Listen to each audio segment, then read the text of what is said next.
Guys, what's going on? It's Ash here coming at you today in Raid Shadow Legends, joined by first-time guest IveLeeGaming. Ivy, what's up? Welcome to the channel. Happy to have you.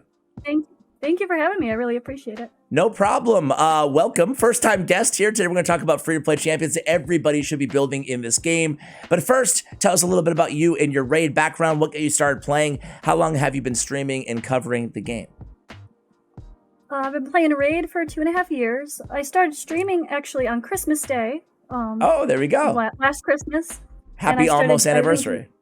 YouTube, I started, I think just a little bit later, like a couple weeks later. Okay, cool. Maybe a month later. Yeah. So and I've not even been streaming a year. What's your favorite type of content to make? How do you describe your channel? It's an interview process.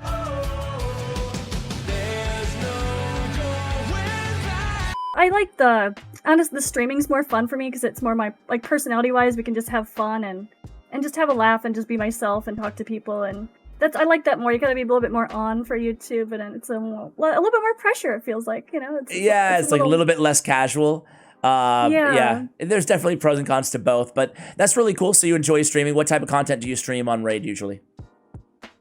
I kind of do a little bit of everything. Sometimes I'll do more educational takeover type stuff, but mostly just more casual play while I'm busting through Doom Tower. If people have questions or want me to show off a certain thing, I will, but it's mostly pretty casual, honestly. Of course, shard pulls are really fun. Who doesn't love a shard pull? Who doesn't? Session? I certainly do. That's always the funnest. Always the Absolutely. Funnest, let's be honest. My YouTube is pretty much 90% shard pulls anyway, so that's fine.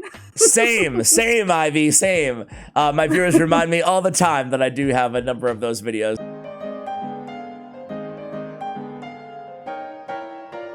So let's get into the free-to-play champions. The crazy thing is, you've been playing, you're an old school player like me, and you've been playing long enough to remember that it wasn't always this way, right? There wasn't always this number of champions that were accessible for everybody playing this game who could really change your account. Honestly, I think that all you really need is free-to-play champions, or I should say, you can get by and get to the end game only having free champions now, which is pretty insane. That's true. Who is your first free-to-play must build? We have 5 each. Alrighty. I think we gotta go with the Bizarre Champ Drexthar Bloodtwin. Oh, yeah. It's a good one. Let's start big. He's so good.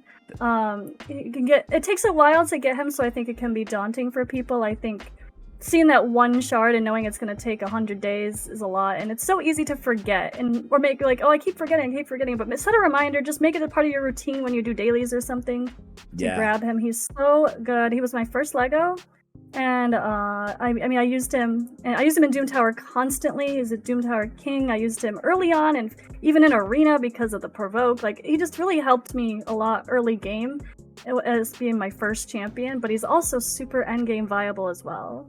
Yeah, I really don't think there's any champion right now in the game as versatile in the end game as Drexthar when you count in all of the Doom Tower bosses, right? So I agree with you. What a great first champion to pull, even back in the day. Like you said, progression, spider. I mean, you really can't get much better than Drexthar, and he looks so intimidating, so cool. So badass aesthetically. I remember looking at him for the first time. I think he nuked my whole team down the arena, and I was like, what was that? He's an interesting, fiery looking dude. But great choice there. You're right, it does take a grind, but 100% worth having. I'll go with my first choice. I'm gonna go with an old school. She has been around since the beginning of the game, and she is a campaign farmable champion, I believe in stage 8 here, stage 9, the Dreadlands, and it's none other than Warmaiden. Warmaiden, I mean, there's only, I think there's only one still rare debuffer with a 100% chance of landing decreased defense on a 3-turn cooldown. You have Dagger, a few other options now, but they're not 100%.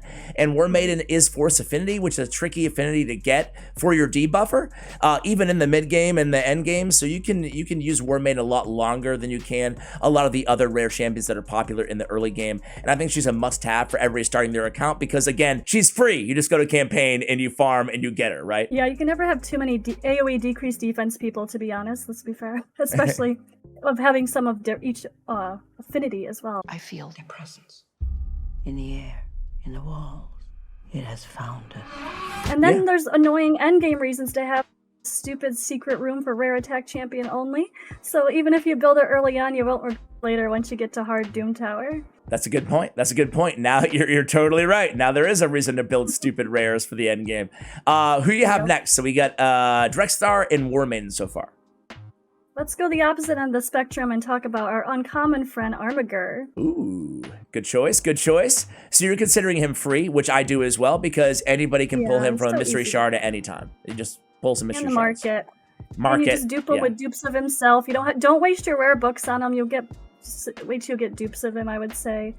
But I mean, his turn meter control and his A1 is just useful in so many areas of the game. You can use him for Scarab King, of course, and then like Fire Knight. And he's just such a good champion. I think there's not very many champions that have a better turn meter control on their A1, except for like Vis6 maybe. But and the enemy max HP there you have up. It can't block revive. Helpful for some of those annoying ways when someone pops back up and you're like, sit down. Absolutely. I totally agree with you. Armiger's, he's a old school goat. He's defense based, so he's easy to keep alive because he's an uncommon champion. And you said it best. I mean, his kit it looks pretty simple. It's 2 abilities, right? But he's got turn meter. He's got a ton of damage on a 2-turn cooldown. What else do you want, you know? So yeah, I first used him as Spider. I imagine you probably did as well, or where was the first kind of big use case that you had for Armiger on your account? I actually am guilty of not using him until Doom Tower. Okay, that's fair enough. Fair enough. You probably had the champions. I slept on him. Yeah, I didn't really use him at the time. I ended up using him in Destroy Gear early there before I started building. For Scarab King, just for that. But I obviously could use him in so many other places. I kind of slept on him. I wish I played with him early because he would have been really helpful. Yeah, well, you got him now. It's so easy to ignore uncommons. You're like, trash, but there's actually some pretty good ones. 100%. And you know what? I might as well give my uncommon now because might as well stick with the theme here. And another campaign farmable from the Dreadlands. It's none other than Shieldguard. So Shieldguard, I don't think he's as good as Armiger as an uncommon. Armiger's in a league of his own. But Shieldguard is my second favorite, or maybe my favorite, considering he's not as good, but he's really a good champion because he can help you speed farm very, very effectively. This A2 attacks all enemies, fills his champion's turn meter by 20% on each critical hit, damage according to defense. Again, you put him in lifesteal gear. This is a 2-turn cooldown. Again, 2-turn AoE, full turn meter, defense based. It's insane. You put him in lifesteal, he can solo masteries for you. Just put the guy that you want or the champion that you want to build masteries alongside of him, and you have a solo mastery farmer. He's an absolute beast when it comes to Ice Golem and really just DPS on a 2-turn cooldown. Big fan of Shieldguard. Have you played around with Shieldguard, Ivy? No. Okay. Bad. It's okay. Give him a try. Honestly, give him a try. He is so much fun in lifesteal. He's one of those I've had saved in like level 50 in my vault that I always intended to build but haven't. Yeah, I'll farm some minnow in the background here, and I don't even know if I have lifesteal on him right now. I hope I do, but I'll show you what he can do. So let's just say I want to build Shieldguard, and I want to work on masteries for, I don't know, Shamrock. Well, let's see. Yeah, right. Hopefully this does not backfire, and hopefully he has lifesteal on. But you can see he's back to back on the A2s. See, and he can keep himself healed. Doesn't matter if the ally dies, but he just keeps going and just keeps going. He's a little Energizer bunny here, right? So he'll go A1, but then he'll come back in. He's gonna get all critical hits, heal himself up to full right now, and come back in and kill people. So very, very cool champion. For an uncommon champion to be able to also solo Nightmare campaigns, he can solo like 12-3 Brutal. It's a pretty insane champion. So Shieldguard is really, really fun. Who do you have next? I'm gonna steal your girl. Scyl the Drakes. No! Ivy, we just got to know each other. Come on. How dare you? So why do you love my girl Scyl? What's not to love, right? Why do you I know, right? Everything is great about her. She was someone I slept on for a really long time, and it took Doom Tower for me to appreciate her. I didn't realize how great she is. She has the stun, she has revive, and she has the decreased speed on her A1. I mean, she's just a great champion for so many uses. I've definitely used her heavily in Doom Tower for quite a bit. I mean, a lot of the bosses, she's great with like the Griffin, and you don't want to put in someone who's going to put max health on reviving. So like I found uses for her where I couldn't use Siffy, like things like that. Yeah, really like her. She is so I slept on her good. for so long. Why so did you bad. sleep on her? Did you sleep on her because she was free and you just figured, okay, she's a free champion. How good could she be or no? Yeah, I think I slept on her because like, oh, another reviver. I already have Duchess and Sophie. I don't need another one. Yeah. But actually, there's places where she fit better at times. So. I totally agree with you, and I think this is like why I love doing videos like this, because I feel like people just sleep on free champions in general. There's like free champion, they must suck, or they must be all right because they're just kind of so cynical that Plarium's giving us something for free, you know. But I agree, Scyl the Drake, she's amazing, you know. She's got just so much that can help your team between the revival and the heal and the stun and everything else that she's bringing to the table. Decreased speed as well.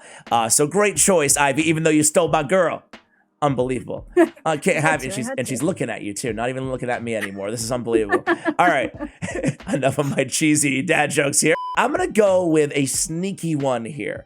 It's going to be a fusion champion, a permanent fusion in the game, and it's not going to be Razin, it's going to be Broadmaw. Anybody can get Broadmaw now.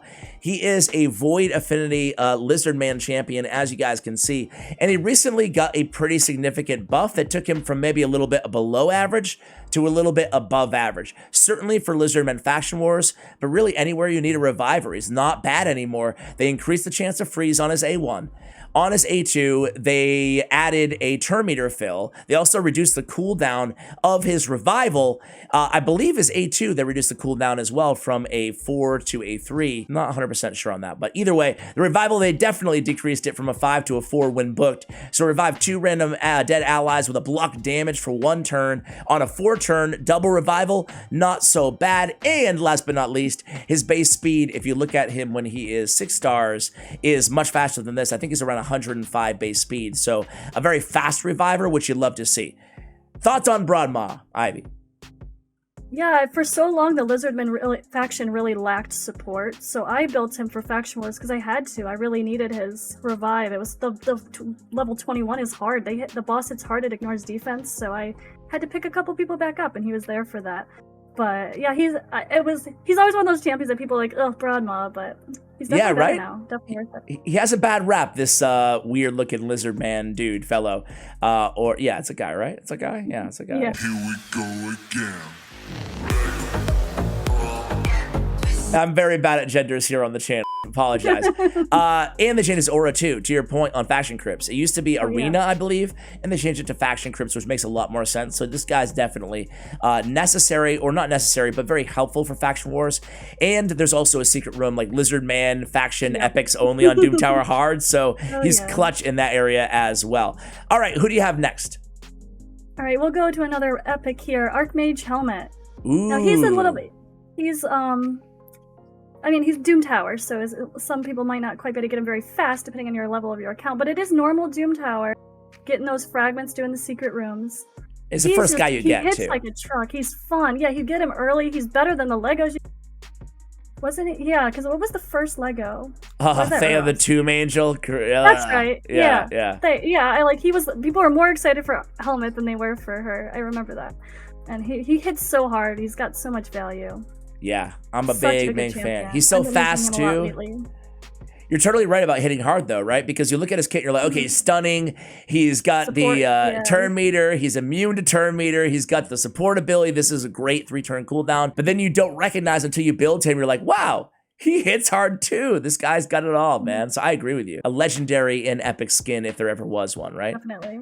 All right, so Archmage, I'm gonna go to. I have 2 left here. I did Warmaiden, Shieldguard, Broadmaw. Let me go with my girl. You're not gonna take both my girls, Ivy. I'm gonna go with Dark Elhain. Another daily login reward champion who is just incredible because of, she has a hard-hitting A1, a hard-hitting A2 on an AoE on a 3-turn cooldown with decreased speed. But she has like this really cool synergy against freeze attackers. So against Ice Golem, the Frost Spider, or Torments in the arena, she will auto-attack whenever an ally has freeze put on them. And she also has a freeze removal. She replaces it with these amazing buffs. No big deal. Dark Elhain deals a lot lot of damage. Very, very fun. You can put her in attack percentage boots as well, because, you know, a lot of her DPS is not predicated on her going fast, because it's those reactive kind of passive procs from her kit. So have you tried Dark Elhain? Yeah, I do like her a lot. She's my main damage dealer in Faction Wars anyway, there we go. So I still use her quite a bit. Yeah, she's really, really fun. I'm starting to sub her in, like I mentioned it a minute ago, but against those Torment teams in the arena, because she just slays. She's removing it from herself, and she's just like the non-stop, boom, boom, boom, Death Majesty. So big fan of Dark Elhain. I think that everybody should build her, even if in a flex role. But you're right, she's a great nuker, just in her own right as well.